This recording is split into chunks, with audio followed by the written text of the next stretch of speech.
Morning friends, welcome back to my channel. तर कसे आहात तुम्ही सगळे? आय होप तुम्ही सगळे खूप छान आणि मस्त मजेत असणार। तर सगळ्यात आधी तर माझ्या चॅनलवर नवीनच जॉईन झाले असेल तर त्यांचं मनापासून खूप खूप स्वागत आहे। आणि जे काही माझे सुरुवातीपासूनचे व्हिडिओ बघत आहेत त्यांचंही खूप खूप धन्यवाद आहे। त्यांच्या प्रत्येक लाईक, कमेंट्स आणि शेअरसाठी मी खरंच खूप थँकफुल आहे। तुमच्या कमेंट्समुळेच मला जे आहे ते समोर चांगले चांगले व्हिडिओ बनवण्यासाठी मोटिवेशन मिळत असतो। आणि आपल्या या छोट्याशा यूट्यूब फॅमिलीसोबत रोजचं आयुष्य जसं आहे तसंच मी तुमच्यासोबत शेअर करते।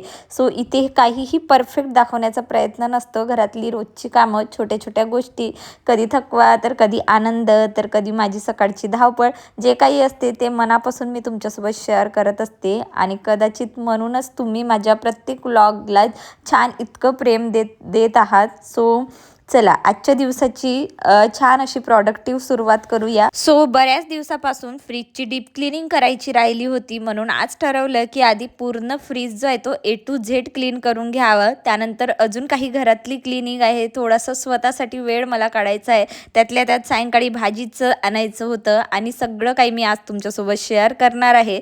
तर मग अजिबात वेळ न घालवता आजच्या व्लॉगला सुरुवात करूया। जर तुम्हालाही असे housewife daily routine, cleaning, organisation आणि सिंपल लाईफस्टाईल व्लॉग आवडत असतील तर व्हिडिओ पूर्ण नक्की पहा आणि चॅनलला सबस्क्राईब नक्की करा। सो आजचा व्हॉइस ओव्हर थोडा वेगळा वाटू शकतो कारण मला थोडा कोल्ड झालेला आहे आणि खोकला तर खूपच जास्त झालेला आहे। त्यामुळे मला व्हॉइस ओव्हर करताना खूप त्रास होत होता, त्यामुळे मी खूप गॅप घेऊन व्हॉइस ओव्हर करत आहे। सो मी आज जे आहे ना फ्रीज क्लिनिंग करायचं ठरवलेलं होतं, कारण काय होतं ना, मागच्याच 1-2 दिवसामध्ये चिऊच्या पप्पांचा बर्थडे होता। सो बर्थडे व्लॉग तर मी काही तुमच्यासोबत शेअर केलेला नाही, शॉर्ट व्हिडिओ शेअर केलेला आहे। तर केक फ्रीजमध्ये ठेवलेला होता आणि केक घरात असलं की मुलं तर अगदी तुटून पडत असतात आणि वेदांत चिऊचे तसं। सो यावेळी केक खूप छान होता टेस्टमध्ये, म्हणून वेदांतनी तर पूर्ण फ्रीज भरवून ठेवलेली होती। म्हणून म्हटलं चला आज फ्रीजसोबत फ्रीजचे जे काही भांडी होते ते सगळे सुद्धा वॉश करून घेते। आधी तर पूर्ण फ्रीज जो आहे तर रिकामा करून घेतला, शेल्फ, ट्रे, त्यानंतर पूर्ण असं जे काही छोट्या मोठ्या डब्बे होते ते सुद्धा मी काढून घेतलेले आहे। आणि इथे शिफ्टिंग करण्याआधी मी ऑलरेडी तुमसरलाच फ्रीज डीप क्लिनिंग केलेली होती। परत म्हटलं चला आता 15 ते 20 दिवस जे आहेत ते मला लातूरला येऊन झालेले आहेत, तर आता पूर्णपणे एकदा फ्रीज डीप क्लिनिंग करून घेऊया। नाहीतर मी मंथली अशी फ्रीजची डीप क्लिनिंग जी आहे ती करत असते, कारण मला असं वाटते की हा काम ना थोडा थकवणारा असतो किंवा वेळ खाऊ असते। आणि खरंच असे कामं करायला ना रोज तर खूप कंटाळा येतो आणि रोज शक्यही होत नाही। तर 15 दिवसातून, महिन्यातून जरी आपण अशी डीप क्लिनिंग केली फ्रीजची तर मग फ्रीज आपला अगदी स्वच्छ दिसत होतो। मला असं वाटते घर आणि घरातील प्रत्येक वस्तू असे स्वच्छ असले ना तर मनही खूप शांत राहत असते। प्रत्येक छोटंसं काम आपल्या घराला खूप सुंदर बनवत असते। हाऊसवाईफ म्हणून आपण दिवसभर खूप काही करत असतो आणि ते कधी कुणाच्या लक्षातही येत नाही, पण आपल्या कुटुंबासाठी आपण केलेली प्रत्येक गोष्ट ती खूप इम्पॉर्टंट असते, नाही का? मला तरी असं वाटते। तुमचं मत काय मला कमेंट्समध्ये नक्कीच कळवा।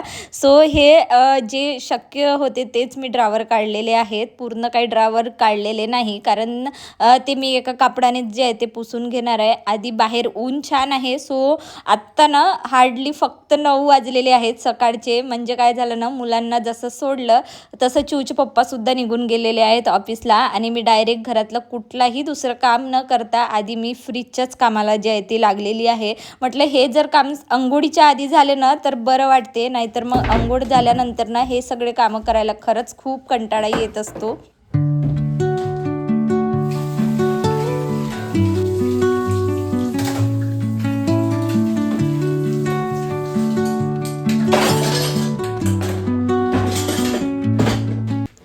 त्यानंतर मी सगळे जे आहेत ना हे कंटेनर बाहेर तिथे ऊनमध्ये ठेवून दिलेले आहेत आणि आत्ता लगेच जे आहे ते फ्रीज पुसायला घेतलं। सो अगदी तुम्हाला झूम करून दाखवते मी, इथे तुम्ही बघू शकता पूर्ण फ्रीजभर केक जो आहे तो पसरलेला आहे।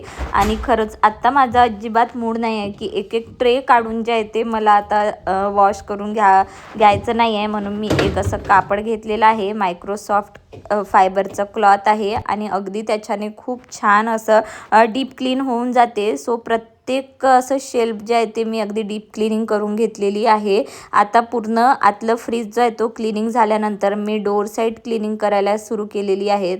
तर होते काय ना, खरं तर डोअरमध्ये ना मी काही पॅकेट्स ठेवते, सॉसची बॉटल ठेवते. त्यानंतर कधी अर्धा कांदा असतो तो आपण पटकन फ्रीजच्या डोअर साईडला ठेवून देतो. त्यानंतर भाजीला कापल्यानंतर टोमॅटो उरलेला असतो, तर मला तरी अशी सवय आहे अर्धा टोमॅटो, अर्धा कांदा, त्यातल्या त्यात मिरची, असे 2-4 वस्तू ज्या आहेत ना ते डोअर साईडला ठेवते, ज्यामुळे मग ते थोडे धुडकट जे आहे ते होतात. सो म्हटलं चला आता डोअर साईड जे आहे ते पूर्ण क्लीन करून घेते. सो मागे जेव्हा मी फ्रीज डीप क्लिनिंग केली होती ना, तेव्हा मला एक कमेंट्स आलेली होती की तुम्ही डोअरचा जो रबर असतो ना तोच क्लिनिंग केलेला नाही. सो तेव्हा तर मी खरंच विसरलेली होती डोअरचा, म्हणजे डोअर साईडचा जो रबर आहे ना तो क्लीन करायला. पण आता मला त्यांची कमेंट लक्षात आली लगेच, त्यामुळे मी आता लगेच जे आहे ते इथे तो डोअर साईडचा जो रबर असतो ना तो क्लिनिंग करायला घेतला. सो बघितलं तर तो खूप जास्त काही खराब झालेलाच नव्हता, म्हणून मी अगदी या कापडानेच ते पूर्ण असं पुसून काढलं. त्यानंतर पूर्ण असं फ्रीज जो आहे तो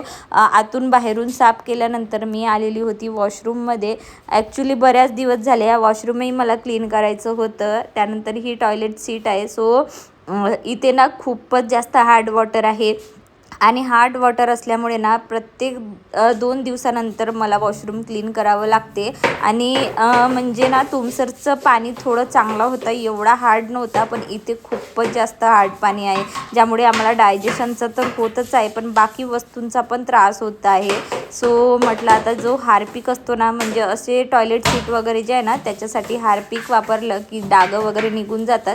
शक्यतो मी टॉयलेट सीटसाठी जे आहे ना हार्पिकच यूज करत असते. बाकी जी बाथरूमची टाईल्स असते ना त्याच्यासाठी मी विम जेलचं वापर करत असते. विम जेलनी जर घासून काढला ना तर तो वॉशरूमची स्मेल खूप छान येत असते. त्यानंतर इथला बेसिनसुद्धा मी हार्पिकनेच क्लीन करून घेतलेला आहे. फक्त टॅप क्लीन केलेला नाही, कारण टॅप जो असतो ना तो स्टीलचा असतो आणि स्टीलवर कुठलाही हार्ड सोल्युशन वापरायचा नसतो आणि हार्पिक हा थोडा हार्डच असतो, त्यामुळे मी विम जेल लिक्विडनीच टॅप जो आहे तो क्लीन करून घेत असते. त्यानंतर खालची टाईल्स वगैरे मी अशी पूर्ण धुवून काढलेली होती.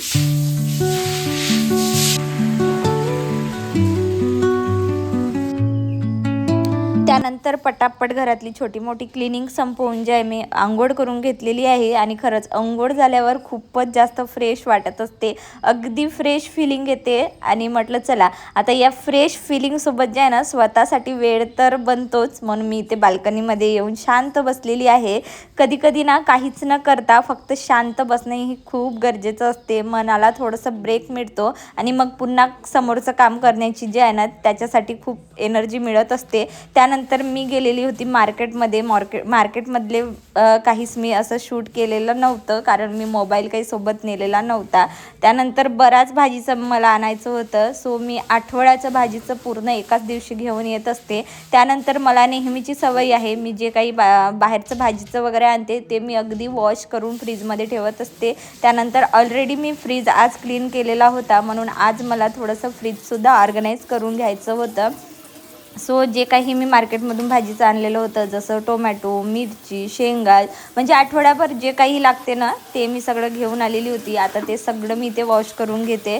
सो म्हणजे काय होते ना, बरेचदा आपण काय करतो ना मार्केटमध्ये जातो तेव्हा जे आपल्याला अजिबात कामाचं सुद्धा नसते ते सुद्धा आपण भाजीचं घेऊन येतो आणि आठवडाभर ते फ्रीजमध्ये असंच पडून असते आणि आपल्या लक्षातही येत नाही की ती भाजी जे आणले होते ते बनवायचीही नसते आणि ती तिथल्या तिथेच खराब होऊन जात असते. माझ्यासोबतही बरेचदा होते, म्हणून ना आता मी फक्त एक लिस्ट करते आणि मला म्हणजे आठवड्याभर जेवढं भाजीपाला लागते मी तेवढंच भाजीचं आणत असते. कारण प्रत्येक वेळा भाजीपाला असं फेकणं किंवा ते खराब होईपर्यंत ठेवणं ना, त्यातल्या त्यात फ्रीजही खराब होतो आणि भाजीचं पण वेस्ट जात असतो. आणि परत आज मला ड्रॅगन फ्रूट जो आहे ना ते खूप स्वस्तात मिळालेले होते. सो लातूरला हल्ली ड्रॅगन फ्रूटचा रेट जो आहे ना तो 120 रुपये किलो आहे.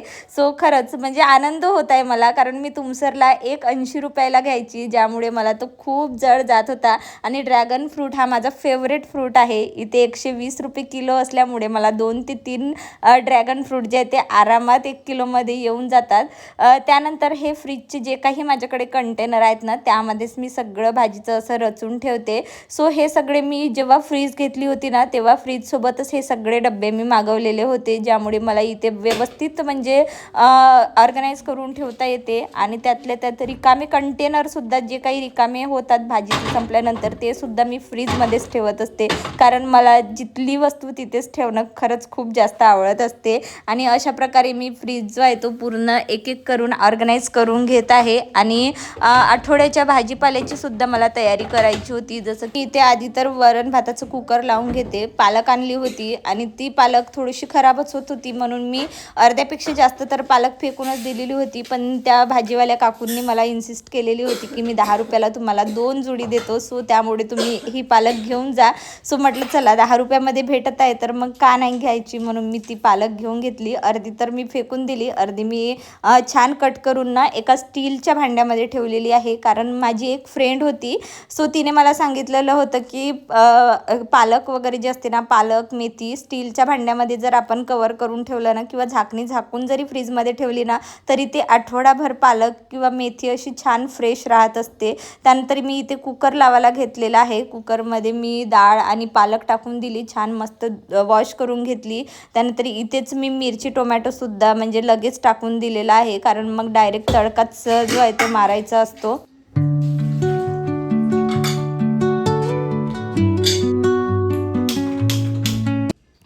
त्यानंतर मला पूर्ण आठवडाभर लागेल तितका कांदा मी पूर्ण सोलून ठेवून देत असते. सो अशा पद्धतीने मी तुमच्यासोबत शेअर करते. अशा प्रकारे जर सोलून तुम्ही फ्रीजमध्ये एका काचेच्या बरणीमध्ये सुद्धा स्टोअर करून ठेवला ना, तर कांदा अजिबात खराब होत नाही आणि रोजच्या सकाळच्या स्वयंपाकामध्ये धावपळही होत नाही. सो आधी तर मी कांदे जे आहेत त्याचं पूर्ण पील वगैरे जे आहे ते काढून घेतलेलं आहे. जो काही खराब भाग होता तो सुद्धा काढून घेतला. आणि जेवढे इथे मी कांदे सोलून घेतलेले आहेत ना, तेवढे सगळे कांदे मी अगदी वॉश सुद्धा करून घेतलेले आहे.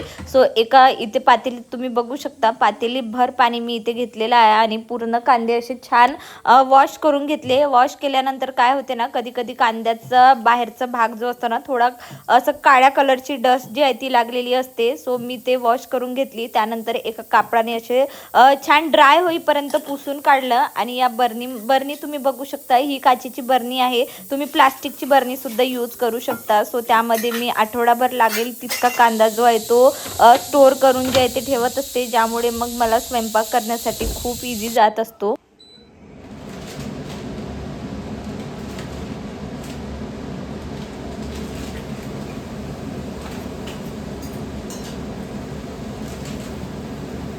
त्यानंतर मी मार्केटमधून लिज्जत पापड आणलेले होते. म्हटलं चला आज डाळ भात आहे तर मग पापड तर बनवलंच पाहिजे, म्हणून मी ते पापड जे आहे ते तळून घेत आहे.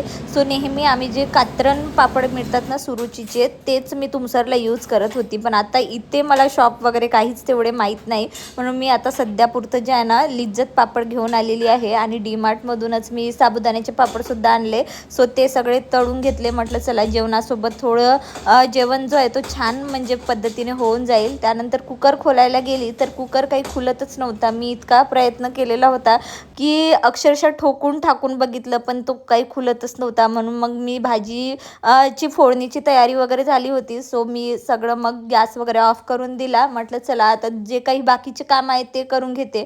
ॲक्च्युली कपडे माझे एवढ्यामध्ये मी इतके जास्त कपडे वॉश करत आहे ना, की खूपच कपड्यांचा ढीग जो आहे तो जमा होत आहे. म्हणून आता कपडे घडी करण्यासाठी माझ्याकडे वेळ नाही, म्हणून मी अशा मोठ्या बास्केटमध्ये जे आहे ना ते तिथे टाकून ठेवून देते.